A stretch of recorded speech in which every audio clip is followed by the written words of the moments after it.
ಎಲ್ರಿಗೂ ನಮಸ್ಕಾರ. ವಿಶ್ವಚೇತನ ಕ್ರಿಯೇಷನ್ಸ್ಗೆ ಸ್ವಾಗತ. ನಾನು ನಿಂಗರಾಜ್ ಕಂಬ್ಳಿ.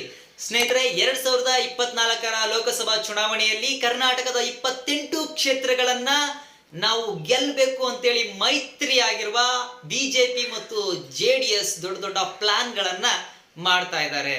ಇನ್ನು ಕರ್ನಾಟಕ ರಾಜ್ಯದಲ್ಲಿ ಆಡಳಿತಾರೂಢ ಪಕ್ಷಕ್ಕೆ ಈ ಮೂಲಕ ಟಕ್ಕರ್ ಕೊಡಬೇಕು ಅನ್ನುವಂತಹ ಯೋಜನೆಗಳನ್ನ ಮಾಡಿದ್ದಾರೆ. ಏನಪ್ಪಾ ಅಂತ ಪ್ಲಾನ್ ಅಂದ್ರೆ, ಕರ್ನಾಟಕದಲ್ಲಿ ಪ್ರಸ್ತುತ ಕಾಂಗ್ರೆಸ್ನ ಒಬ್ಬನೇ ಒಬ್ಬ ಸಂಸದ ಇರುವಂತಹದ್ದು ಬೆಂಗಳೂರು ಗ್ರಾಮಾಂತರ ಕ್ಷೇತ್ರದಲ್ಲಿ ಡಿ.ಕೆ. ಬ್ರದರ್ ಆಗಿರುವ ಡಿ.ಕೆ. ಸುರೇಶ್ ಪ್ರಸ್ತುತ ಕಾಂಗ್ರೆಸ್ನ ಒಬ್ಬರೇ ಒಬ್ಬ ಸಂಸದರು ಇರುವಂತದ್ದು.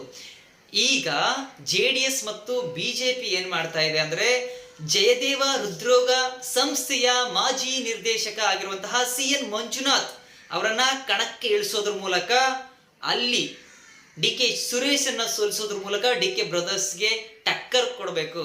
ಈ ಮೂಲಕ ಒಬ್ಬನೇ ಒಬ್ಬ ಸಂಸದರು ಏನಿದ್ದಾರೆ ಅದನ್ನ ಕಿತ್ಕೊಂಡು ಕಾಂಗ್ರೆಸ್ಗೆ ಮುಖಭಂಗ ಮಾಡಬೇಕು ಅನ್ನುವಂತಹ ಯೋಜನೆಯನ್ನ ಮೈತ್ರಿ ನಾಯಕರು ರೂಪಿಸ್ತಾ ಇದ್ದಾರೆ. ಈ ಬಗ್ಗೆ ಚರ್ಚೆಗಳು ನಡೆದಿದ್ವು.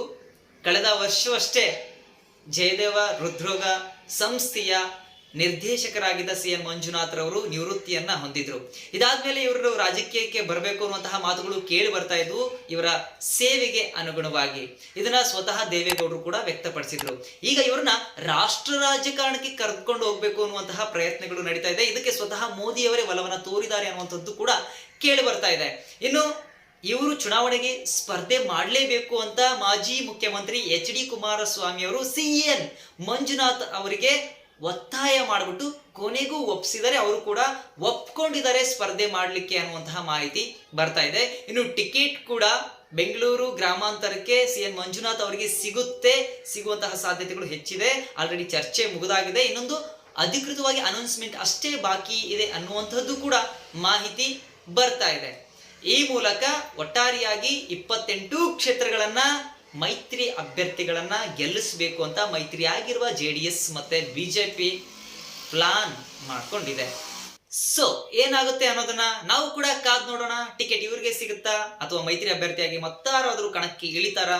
ಇದಕ್ಕೆ ಡಿ.ಕೆ. ಬ್ರದರ್ಸ್ ಅವರ ಪ್ರತಿಕ್ರಿಯೆ ಅಥವಾ ಟಕ್ಕರ್ ಹೇಗಿರುತ್ತೆ? ಜಿದ್ದಿನ ಕಣ ಈ ಸಾರಿ ಬೆಂಗಳೂರು ಗ್ರಾಮಾಂತರ ಕ್ಷೇತ್ರ ಆಗೇ ಆಗುತ್ತೆ ಒಂದ್ ವೇಳೆ ಮಂಜುನಾಥ್ ಅವರು ಸ್ಪರ್ಧೆ ಮಾಡಿದ್ರೆ. ಮತ್ತೆ ಮುಂದಿನ ನೋಡದಲ್ಲಿ ಸಿಗ್ತೀನಿ. ತಪ್ಪದೆ ಚಾನಲ್ಗೆ ಸಬ್ಸ್ಕ್ರೈಬ್ ಮಾಡ್ಕೊಳ್ಳಿ, ಫಾಲೋ ಕೂಡ ಮಾಡ್ಕೊಳ್ಳಿ. ಜೈ ಭುವನೇಶ್ವರಿ.